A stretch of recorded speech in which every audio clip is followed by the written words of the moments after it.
Bye-bye.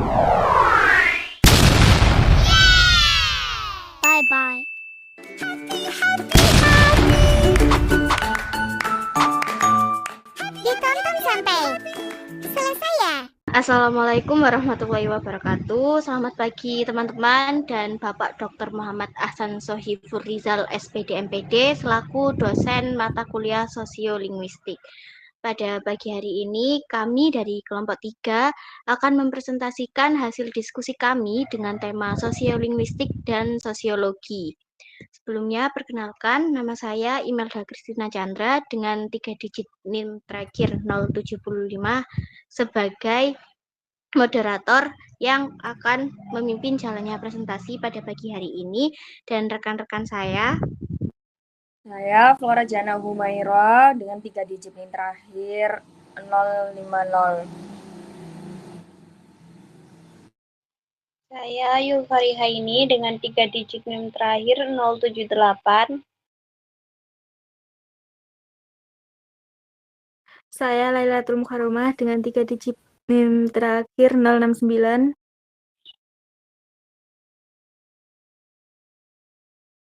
Saya Dia Ayu Soleha dengan digit NIM terakhir 067.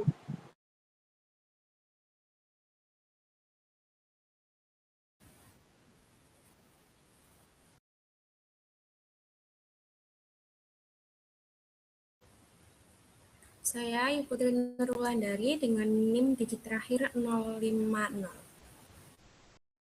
Saya Maisai Safira dengan NIM digit terakhir 042. Baik, langsung saja kita segera mempresentasikan hasil diskusi kami. Mohon maaf sebelumnya, karena terkendala jaringan, saya tidak bisa on cam, karena kalau on cam nanti nge-lag. Baik, langsung saja ke materi pertama yang akan disampaikan oleh Flora Jannah. Kepada Flora, dipersilahkan. Terima kasih. Jadi yang pertama ada Ridwan Kamil memahami ada suatu permainan kekuasaan struktural. Pendekatan ini melalui struktural secara sosial dan formal. Dengan mengakui dan memanfaatkan struktur sosial yang paling formal dan terorganisir yaitu partai politik.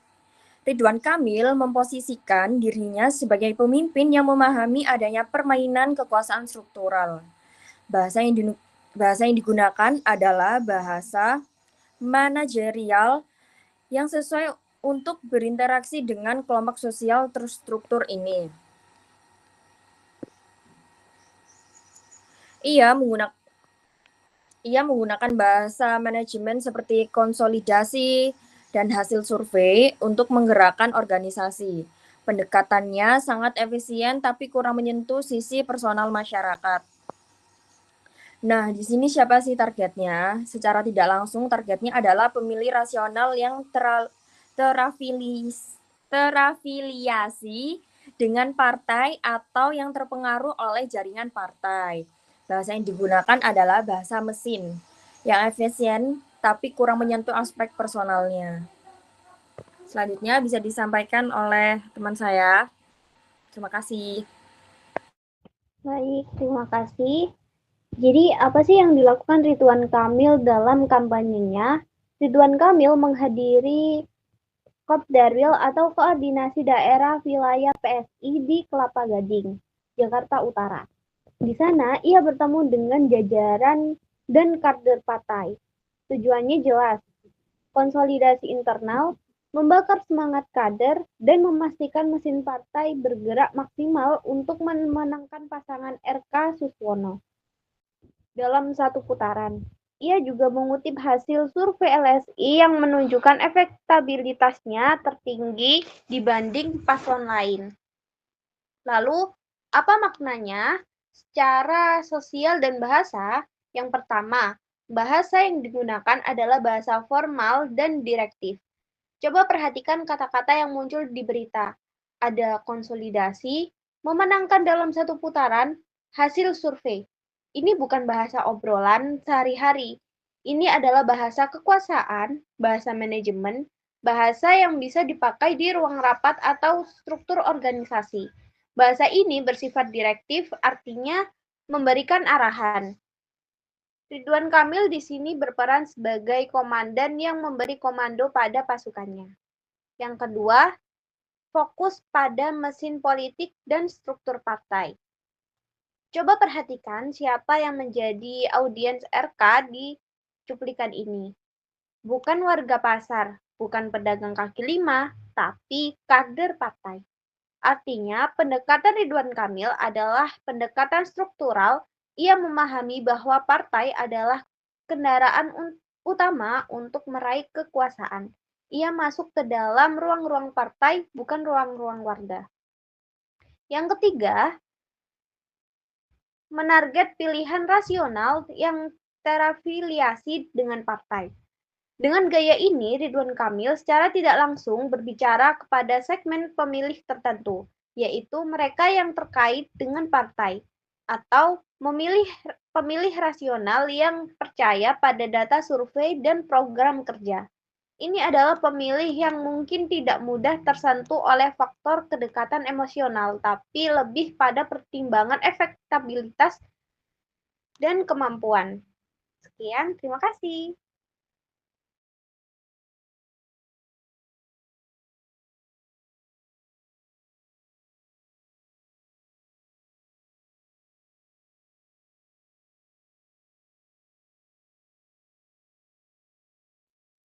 Baik, untuk materi selanjutnya akan disampaikan oleh Ibnu. Kepada Ibnu, dipersilahkan.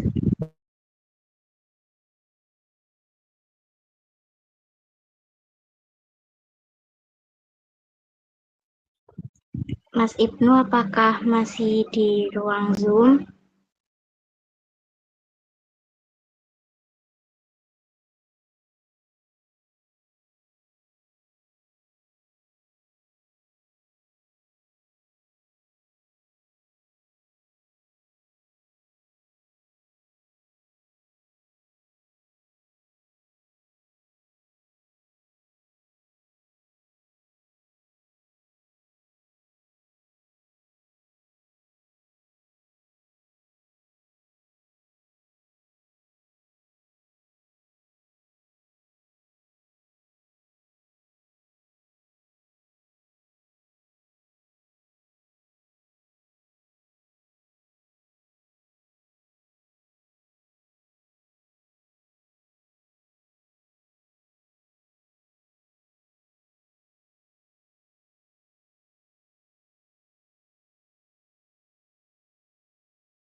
Baik, terima kasih.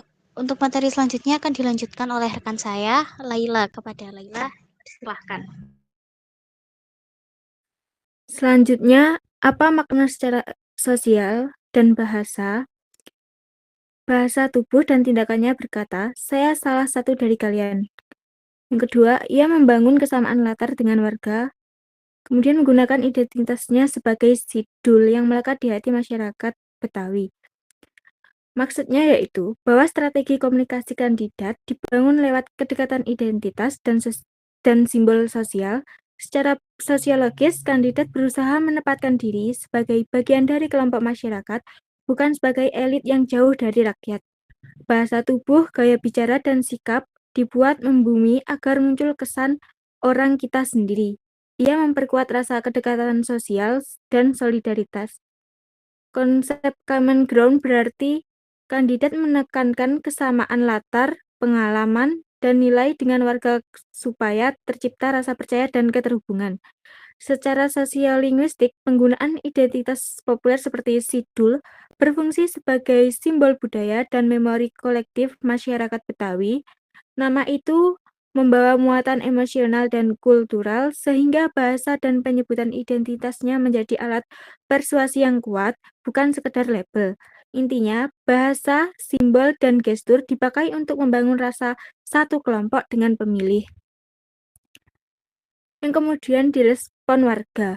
Warga senang karena calon pemimpin asli Betawi, tapi mereka juga mengingatkan, jangan lupa rakyat miskin kalau sudah terpilih nanti.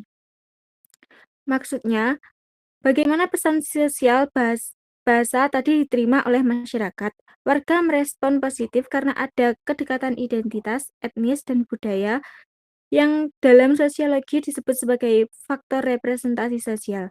Namun, muncul juga kontrol sosial dari masyarakat, dukungan disertai harapan dan peringatan agar pemimpin tetap memperhatikan rakyat kecil setelah terpilih. Dari sisi bahasa, kutipan peringatan warga adalah bentuk wacana aspiratif dan kritis. Bahasa rakyat sebagai alat pengawasan terhadap kekuasaan. Intinya penerimaan masyarakat tidak hanya emosional, tapi juga bersyarat ada ekspektasi tanggung jawab sosial setelah kampanye. Saya kembalikan kepada moderator. Terima kasih. Baik, terima kasih Mbak Laila. Untuk materi berikutnya akan disampaikan oleh Ayu kepada Ayu Wulandari. Dipersilahkan. Baik, selanjutnya yaitu tentang mengenai Dharma hadir dalam dialog di Indonesia Arena. Ia menjelaskan maju dari jalur independen, tanpa dana partai, murni dari gotong royong relawan. Ia juga mengusung konsep bina adat untuk keamanan Jakarta. Berdasarkan pernyataan tersebut, terlihat bahwa Dharma Pongrekun memposisikan dirinya di luar struktur formal partai politik. Secara sosiologis, jalur independen menunjukkan bahwa ia tidak tergantung pada mesin politik partai sebagai struktur kekuasaan yang mapan. Penekanan pada frasa tanpa dana partai dan murni dari gotong royong relawan memiliki makna sosial yang kuat. Dari perspektif sosiolinguistik, pilihan kata seperti murni dan gotong royong membangun citra moral, kemandirian, serta kedekatan dengan masyarakat. Bahasa tersebut berfungsi untuk membentuk identitas politik yang bersih dan tidak terkait kepentingan elit. Selain itu, konsep bina adat menunjukkan upaya mengaitkan keamanan dengan nilai-nilai sosial dan norma budaya yang hidup dalam masyarakat. Secara sosiologis, adat presentasikan tatanan sosial berbasis komunitas. Dari sisi sosiolinguistik, penggunaan istilah ini menjadi strategi bahasa untuk membingkai keamanan sebagai tanggung jawab moral dan kolektif, bukan semata-mata urusan struktural negara. Melalui pilihan bahasa tersebut, tampak bagaimana struktur sosial memengaruhi struktur bahasa yang digunakan dalam kampanye. Terima kasih.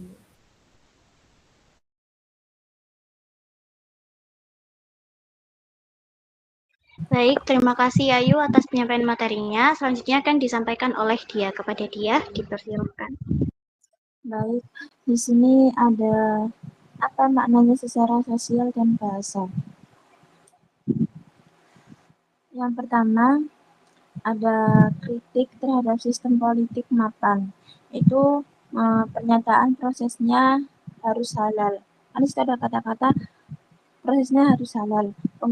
Menggunakan bahasa moral untuk mengkritik praktik politik yang dianggap tidak bersih. Kata halal di sini bukan hanya makna agama, tetapi simbol kejujuran, transparansi, dan etika dalam proses politik. Dan yang kedua ada ia membangun legitimasi dari pemurnian proses, bukan dari partai atau popularitas. Yaitu penutur ingin menegaskan bahwa kekuasaan atau kepemimpinan yang sah seharusnya berasal dari proses yang bersih dan benar, bukan semata-mata dari dukungan partai, kekuatan politik atau popularitas. Jadi, yang ditekankan adalah proses yang bermoral sebagai sumber keabsahan. Yang ketika ada bina adat adalah tawaran struktur alternatif di luar sistem negara. Yaitu istilah bina adat menunjukkan tawaran atau gagasan untuk struktur sosial alternatif berbasis nilai adat atau tradisi. Ini bisa dimaknai sebagai kritik halus bahwa sistem formal negara belum sepenuhnya ideal, sehingga nilai adat dipandang sebagai rujukan pembenahan.